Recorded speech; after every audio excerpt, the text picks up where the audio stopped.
Go. We told you about a study that found drinking an espresso a day may prevent Alzheimer's. Yeah, so we have a lot of questions about that one. So joining us live to talk more about this, Dr. Dale Bredesen, a neuroscience researcher and neurodegenerative disease expert who is also the former chief resident in neurology at UCSF. It is good to see you again. Good morning. Good morning, Jobina. How you doing? I'm doing great, thank you. Okay, so let's start off with the warning here. Is espresso in moderate quantities? So we got to make that part clear. Now, with all that being said, how does this work? What is the finding here? Yeah, I don't think we want to get too far ahead of ourselves at this time. This was a test tube experiment where espresso or some components such as caffeine or genistein were used in an assay to see whether one of the mediators of Alzheimer's disease, which is called phospho-tau. This stuff aggregates in your brain when you develop Alzheimer's disease. And the idea was, is there any impact on that aggregation? And there was an impact on the aggregation.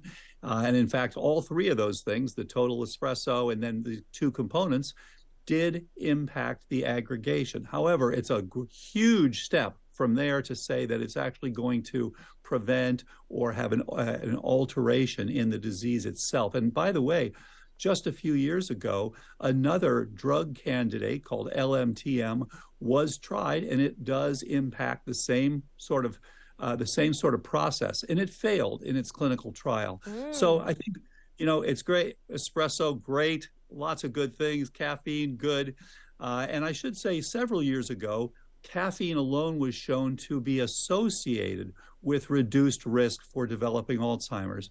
And this is for people who drank 5 cups of coffee or more per day. And so there was actually a trial based on that effect. So, there's some interesting things there, but I think we don't want to get too far ahead of ourselves. This was just a test tube experiment. Okay, that's interesting. So what are the next steps here? Will there be further trials to see, if this could be something that they could actually put out and recommend for people? Absolutely. So this phospho-tau, this aggregation of tau, is one of the mediators of the disease. And there are many, but it's one of the critical ones. And so there will be some animal studies. And then if those look good, they will ultimately progress to human clinical trials. But again, we're a little ways away from that. You got it. Okay, so we talk a lot about brain foods, and I think it's always a good conversation to have to maybe remind people of some. Do you have some that might work a little bit better than, say, espresso that's still in the very early stages here? Yeah, that's a good point. And there are a number of these things. So what we now understand is that Alzheimer's disease involves two major areas. One is energetics, so the blood flow to your brain and the oxygenation to your brain and the support of your mitochondria, which are essentially the batteries of your cells, and then also your glucose and ketone levels, how much substrate you actually have. And then the other major thing, of course, is inflammation. We hear a lot about neuroinflammation. And so absolutely, things that you want to eat are going to be supportive of energetics and are going to be inhibitory of inflammation. So this is why people like omega-3s. So things like omega-3 that's in fats, these are good fats.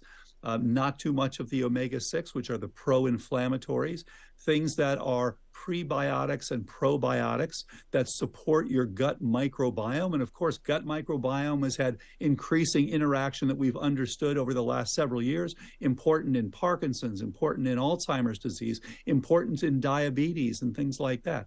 And then, of course, things that keep your glycemic index low. So you don't want to have things that cause insulin resistance and metabolic syndrome. As we know, there are about 80 million Americans who have something called metabolic syndrome, which is this unfortunate combination where you get hypertension and you get type 2 diabetes and you get some increased abdominal fat and you have dyslipidemia. So your cholesterol skyrockets, and all of these things are, of course, contributory to Alzheimer's. So you want to keep those blood vessels open.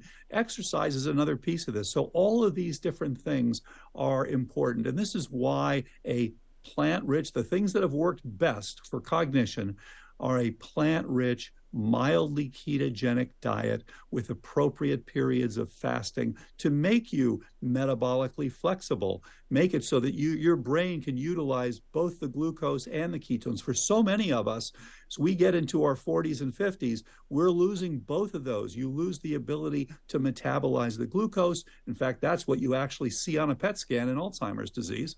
And you lose the ability to metabolize and to produce and utilize the ketones. So those are the sorts of things that actually help the most. And this gives you fiber, it feeds your gut microbiome, it gives you basically insulin sensitivity, so a lack of pre-diabetes and type 2 diabetes. These are the things that actually help the most. Well, I always enjoy our conversations. Very great advice. Thank you so much. And I hope we see you back soon with hopefully some more positive news. The past couple times we've seen you, it's been some good news. So thank you. Thank you, Jobina. Enjoy your espresso if you happen to like espresso. I think I might order it today. Starbucks, here I come. We'll be right back. Okay. Thanks, Jobina. Bye-bye. Bye. See you.